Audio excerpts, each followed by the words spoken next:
Hey Dlamini, kancane lapho madoda. Akho. Sanibona madoda. Dlamini. Awusho. Ungathini uma ngathiwa ngivula isitolo? Ngingathini nginothini ngihlangana nathi mina Bucks. Ungathini Dlamini uma ngathiwa ngivula isitolo lapha nje emva kwendlela kwakho? Ngathi ngisanganela bese ngisakaza noma ngempama. What if ngikhokha u350 njalo ngenyanga? Mhlawumbe ngakuphinda ngesibili impama bese ngithi musungisanganela. What if siba ama partners?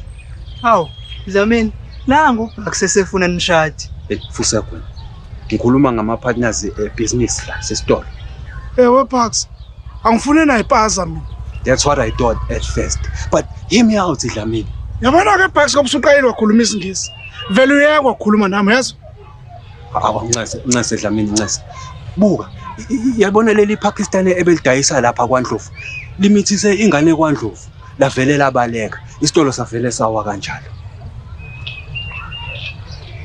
Dlamini, there's a gap on the market. Kanti wasufshibilika kangaka ngesingisi?